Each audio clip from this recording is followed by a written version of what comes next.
Evelyn stood in the immaculate glass lobby of Vanguard Zenith, holding a simple canvas tote bag, when the executive assistant loudly informed her she simply did not look the part for a corporate interview here. The lobby was a masterpiece of intimidation: high ceilings, imported marble floors, and the quiet, expensive hum of a company that managed billions in global logistics. At 36, Evelyn Vance was entirely unfazed by architecture. She wore a neatly pressed but unremarkable navy sweater, dark trousers, and comfortable leather loafers that had seen miles of walking. Her hair was tied back, and she wore no jewelry other than a simple silver watch. Behind the sweeping mahogany reception desk stood Chloe, an assistant whose tailored blazer and perfect blowout suggested she cared deeply about hierarchy. Chloe's eyes flicked over Evelyn, taking in the unbranded tote bag and the lack of a designer handbag, and instantly calculated Evelyn's worth to be 0. "The courier delivery drop-off is around the back of the building," Chloe directed, her tone dripping with practiced impatience. "I am not a courier," Evelyn replied gently, her voice steady and quiet. "I have a 10 o'clock appointment regarding the senior department vacancy." Chloe stopped typing and let out a short, breathy laugh. She leaned forward, crossing her arms. "Look, we are conducting final round interviews for the senior VP position today. The candidates waiting in the lounge are executives. If you are here for a cleaning staff interview, HR handles that on the second floor." "My appointment is for the senior VP slot," Evelyn clarified, resting her hand lightly on her tote. "You can check the schedule. The name is Vance." Chloe rolled her eyes, moving her mouse with exaggerated aggression. She clicked through a digital calendar, her painted nails tapping sharply against the desk. "There is a placeholder at 10, but it doesn't list a name, just candidate assessment. And frankly, looking at you, I highly doubt you belong in that lineup." Evelyn did not flush with embarrassment. She did not raise her voice to demand respect. She simply looked at the younger woman with a calm, observing gaze, the kind of look someone gives a puzzle they have already solved. "I will wait in the lounge," Evelyn murmured, stepping away from the desk before Chloe could protest. She walked toward the plush waiting area, taking a seat beside 2 men in sharp, custom-tailored Italian suits who immediately shifted away from her. Evelyn simply folded her hands in her lap. But Chloe had no idea that the plain canvas bag resting near Evelyn's sensible shoes held documents that would soon dismantle the entire power structure of the floor. It was one thing to be judged by an assistant, but it was another entirely when the hiring director finally walked through the double doors and Evelyn instantly recognized the man who had actively tried to ruin her career 7 years ago. See, Julian Thorne had aged exactly how an arrogant man usually does. His hair was slicked back, his suit was loud, and he carried himself with the heavy, unearned confidence of someone who spent his days taking credit for other people's work. Years ago, at a struggling mid-level firm, Julian had been Evelyn's direct supervisor. He had mocked her quiet demeanor, routinely handed her data analysis to the board as his own, and eventually told her she lacked the killer instinct to ever be more than a low-level clerk. Evelyn had left that firm quietly, taking her intellect, her savings, and her actual business acumen with her. Julian stepped into the waiting area, holding a clipboard. He smiled warmly at the 2 men in the custom suits, shaking their hands with aggressive enthusiasm. Then, his eyes drifted to the corner sofa. He blinked, the professional smile dropping instantly. "Evelyn?" Julian asked, his voice sharp with disbelief. "Evelyn Vance." "Hello, Julian," Evelyn greeted. Remaining seated, he marched over, ignoring the other candidates. He looked her up and down, taking in her plain sweater and lack of a briefcase. A cruel, amused smirk touched his lips. "What exactly are you doing here? Don't tell me you are actually trying to interview for the senior VP position. I saw a blank placeholder on my schedule, but I assumed it was an internal error." "I am here for the 10 o'clock slot," Evelyn answered smoothly. Julian let out a loud, echoing laugh that drew the attention of the entire room. You have got to be kidding me. Vanguard Zenith is a multinational corporation. Evelyn, we handle $100 million supply chains. The last time I saw you, you were organizing my spreadsheets and wearing those same cheap shoes. They are comfortable shoes, Evelyn noted, unbothered by his volume. Listen to me, Julian warned, leaning in close so only she could hear the venom in his voice. I am the regional director here. I make the final call on who gets past this floor. You were a timid little nobody 7 years ago, and looking at you now, nothing has changed. You don't have the pedigree. You don't have the look. And you certainly don't have the clearance to sit in my waiting room. Evelyn did not flinch. She just studied his face, memorizing the exact tone he used when he thought he held all the cards. But Julian was about to learn that the woman he was trying to humiliate hadn't come to Vanguard Zenith to ask for a job. Julian didn't even bother taking her into his office. He decided her fate right there in the open hallway, surrounded by impeccably dressed strangers who were watching the spectacle with quiet amusement. Chloe, Julian called out, snapping his fingers toward the reception desk. Remove the 10 o'clock placeholder. We are canceling it. Chloe smirked, her fingers dancing across the keyboard. Done, Mr. Thorne. Julian turned his attention back to Evelyn, crossing his arms over his chest. There. Your interview is over before it started. I am not wasting 30 minutes of my valuable time pretending you are qualified for a high-level executive role. You don't fit the culture of this company. Evelyn, you never did. Are you officially dismissing me from the schedule without conducting an assessment? Evelyn asked, her tone entirely neutral, like a researcher taking notes. I just did, Julian countered, puffing out his chest. As regional director, it is my job to filter out the waste. Consider yourself filtered. Now, I suggest you take your little grocery bag and find a company more suited to your speed. Maybe a local bakery needs a bookkeeper. The two men in suits chuckled softly. Chloe hid a smile behind her hand. It was a calculated public humiliation designed to make Evelyn shrink, to make her scurry toward the elevators in tears. That was what Julian expected. He thrived on the power of making others feel small. Instead, Evelyn remained perfectly still. She looked at Julian, then at the two male candidates who were laughing along, and finally at Chloe. She did not argue. She did not list her accomplishments or try to defend her dignity. She simply took a mental inventory of everyone in the room who found cruelty entertaining. I see, Evelyn murmured quietly. You evaluate value based purely on appearance and personal bias. Is this the standard protocol for all hiring practices in your department? My protocol is efficiency, Julian snapped, losing his patience. I don't need to explain my department to you. The exit is behind you. Evelyn nodded slowly, but instead of turning toward the heavy glass doors as ordered, she did the one thing Julian did not anticipate. She sat right back down on the plush leather sofa. Instead of turning toward the exit, Evelyn simply sat back down, crossed her legs comfortably, and pulled a slightly worn tablet from her canvas tote bag. Julian stared at her, his face flushing red. What are you doing? I told you that you are dismissed. I heard you, Evelyn replied, tapping the screen of her tablet. However, my schedule dictates that I need to remain in this building until 10:30. I will wait here. Before Julian could erupt, a side door opened, and a young man hurried into the lobby carrying a stack of mail. He looked to be in his early 20s, wearing a slightly oversized dress shirt and a lanyard that read Junior Coordinator.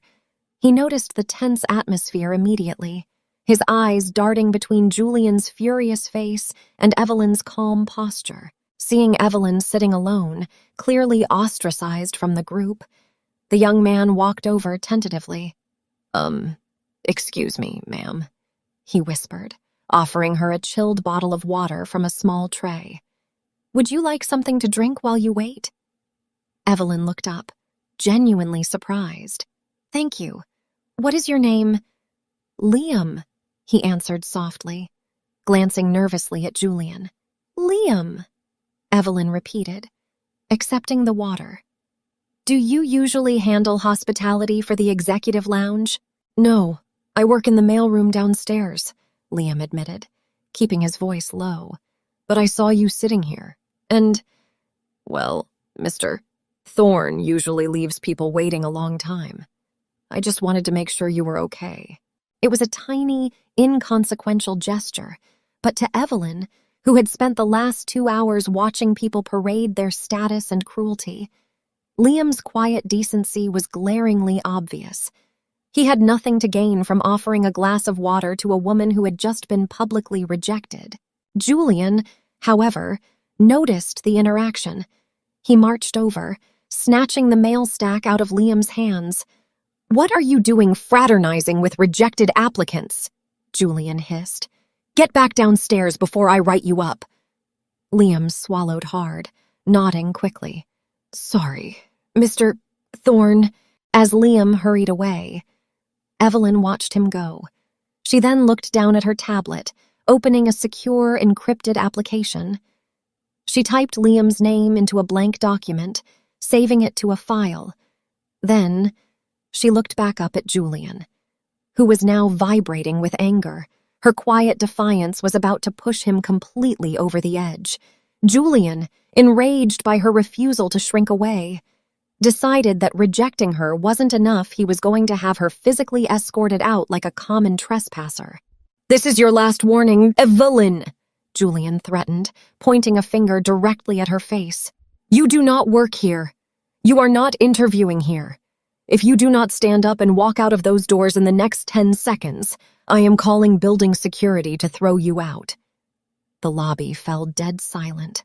Even Chloe looked slightly uneasy, her hands hovering over her keyboard. The two candidates in suits suddenly found the ceiling very interesting.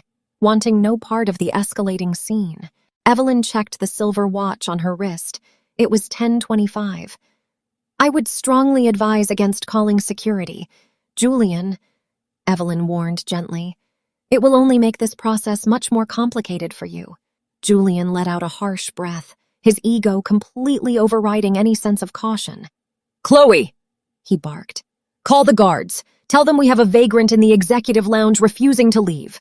Chloe picked up the heavy desk phone, dialing the security extension. "Yes, hello, we need an escort on the top floor. A woman is refusing to vacate the premises." Evelyn did not panic. She did not plead with Chloe to hang up.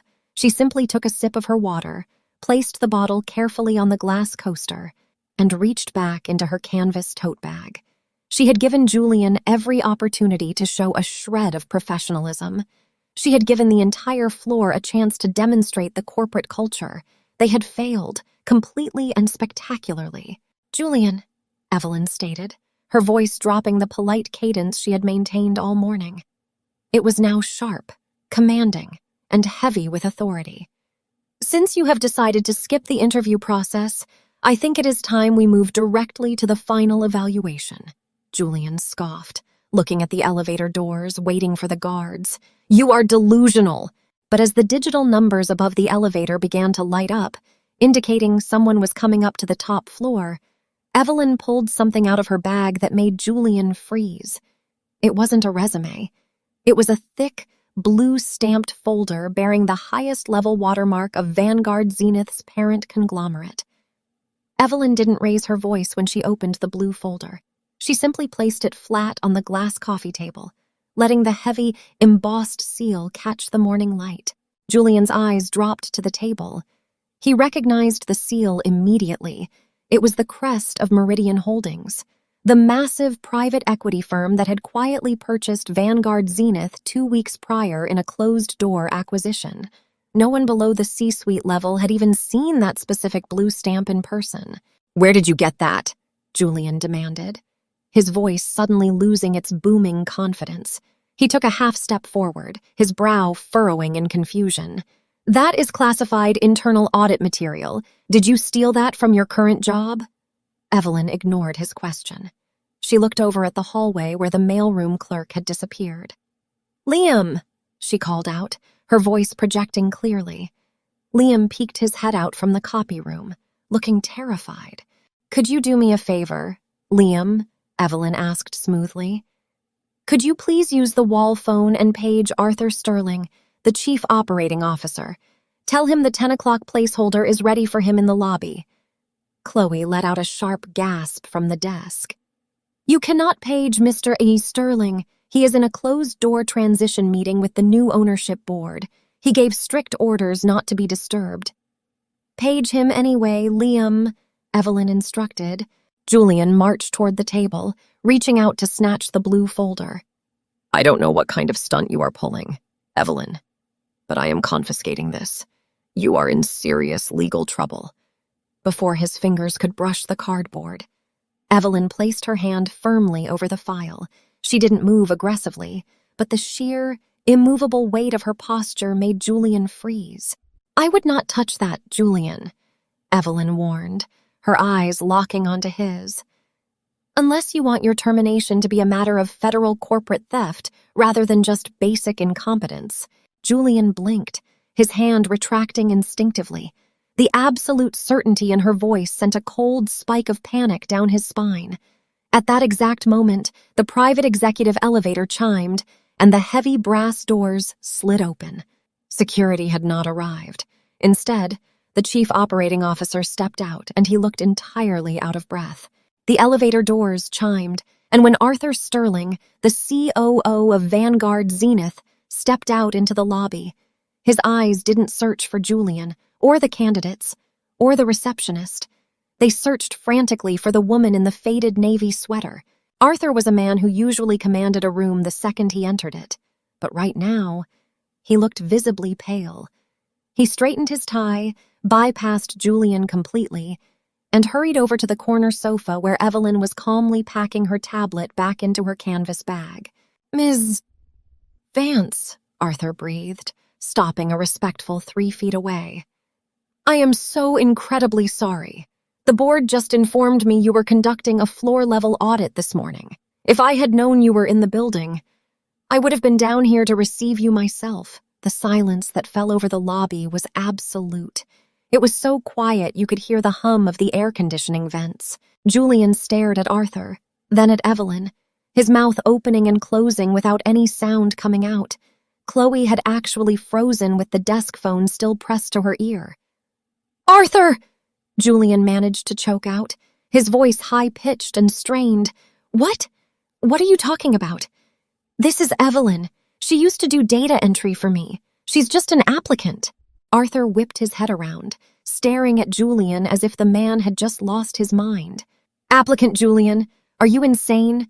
This is Evelyn Vance. She is the founder and CEO of Meridian Holdings. She bought this entire corporation 14 days ago. She owns the building you are standing in. The color drained from Julian's face in an instant, leaving him an ashen, sickly gray. His eyes darted to the worn leather shoes, the plain sweater, the canvas tote bag, and finally, the blue folder resting on the table. The reality of the situation hit him like a physical blow. He hadn't been denying an interview to a former subordinate. He had just threatened to call security on the sole owner of his parent company. Evelyn stood up, smoothing the wrinkles from her trousers. She looked at Arthur, completely ignoring Julian's silent panic. The reception could use some work. Arthur, Evelyn noted calmly, but we have more pressing matters regarding regional leadership. Julian's confident smirk had vanished entirely, replaced by the sinking realization that he had not been evaluating an applicant, he had been the one being evaluated, and he had failed spectacularly. Ms. Vance, I had no idea, Julian stammered, stepping forward with his hands raised defensively. The arrogant posture was completely gone, replaced by a desperate, fawning panic. I was just protecting the company's time. We get so many unvetted walk-ins, and I wanted to ensure we only entertained elite candidates. If you had just told me who you were, if I had told you who I was, Julian, you would have offered me coffee and kissed the ground I walked on. Evelyn interrupted, her tone not angry, just coldly factual. Which is exactly why I didn't. She picked up the blue folder and handed it to Arthur. I bought Vanguard Zenith because the logistics infrastructure is sound, Evelyn explained, addressing the COO but keeping her eyes on Julian. but the turnover rate in the regional divisions has been catastrophically high for 3 years. I wanted to know why. I booked a blank placeholder on the schedule and walked in wearing old shoes to see exactly how your leadership treats people who appear to have no power, no money, and no leverage. Julian swallowed hard, sweat beading on his forehead. Evelyn, please, we have history. You know I am a hard worker. I just have high standards for the corporate environment. I do know your history, Evelyn agreed calmly. You steal credit from subordinates. You dismiss people based on appearance. You foster an environment of hostility and fear. You haven't changed in 7 years. Julian, you just got a bigger office to hide your mediocrity in. Chloe slowly lowered the phone at the reception desk, looking terrified. The 2 men in suits, realizing they had been laughing along with a dead man walking, quietly picked up their briefcases and backed toward the elevators, hoping to become invisible. Evelyn turned to Arthur. Is the transition paperwork prepared for the department? Yes, Ms. Vance. Arthur confirmed quickly. Everything is ready on the secure server. Good, Evelyn said. She finally looked directly at Julian, who was trembling slightly. Because we are making a change right now. There was no shouting, no dramatic speeches, and no security guards dragging anyone out by the collar. There was just the cold, efficient sound of Evelyn tapping her tablet, finalizing a decision she had made 20 minutes ago. Julian, Evelyn stated, her voice devoid of malice or triumph. Effective immediately. Your employment at Vanguard Zenith is terminated. Julian gasped, taking a step back. You can't do this. I have a contract. I have a severance clause. Your contract explicitly outlines termination for cause if you fail to follow mandated corporate assessment protocols, Evelyn recited flawlessly. You canceled a scheduled interview without conducting an evaluation. You refused to look at internal documentation. You threatened physical removal of a scheduled guest. It is all logged. You have voided your own severance. Evelyn, please, Julian pleaded, his voice cracking. The reality of losing his 6-figure salary, his stock options, and his status all in a matter of minutes was breaking him. I'll step down to a junior role. I'll apologize. Don't do this to me. I am not doing this to you, Julian, Evelyn replied softly. You did this to yourself the moment you decided kindness and professionalism were only reserved for people in expensive suits. She handed her tablet to Arthur. His network access has been revoked. His corporate cards are frozen. Arthur, please walk Mr. Thorne to his desk to collect his personal items. He has 15 minutes to exit the building. Arthur nodded firmly. Understood. Ms. Vance, Julian, let's go, now. Julian looked around the lobby, searching for an ally, for someone to defend him, but the room was completely silent. Chloe stared at her monitor, refusing to make eye contact. The candidates were gone.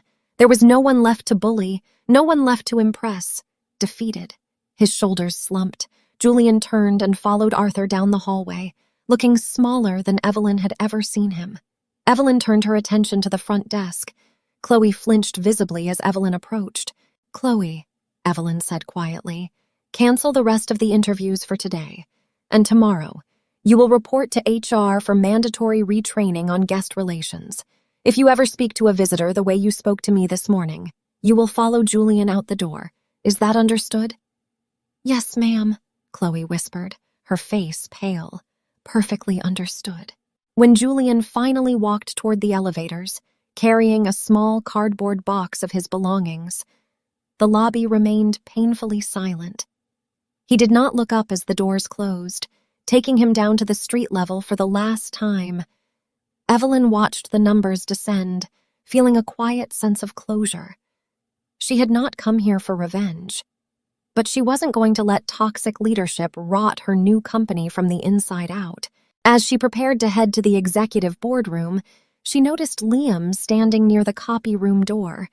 He was holding his mail stack tightly, looking thoroughly overwhelmed by what he had just witnessed. Evelyn walked over to him. Liam, he jumped slightly. Yes, Ms. Vance, I'm sorry, I didn't know. Don't apologize. Evelyn stopped him gently. You were the only person on this floor today who saw a guest sitting alone and offered them basic hospitality without asking for their credentials first. That is the exact instinct this company needs. I just thought you looked thirsty, Liam admitted, rubbing the back of his neck nervously. I have instructed Arthur to review your personnel file this afternoon. Evelyn noted, we are restructuring the regional management team, and we need people who understand that leadership is about how you treat those below you, not how you bow to those above you. Expect a call from HR about a new placement. Liam's eyes widened in shock. Really, thank you. Thank you so much, Ms. Vance. Just keep doing what you are doing, Evelyn replied. She turned and walked toward the glass doors leading to the inner offices. She still wore her faded navy sweater, her shoes still scuffed slightly against the marble floor.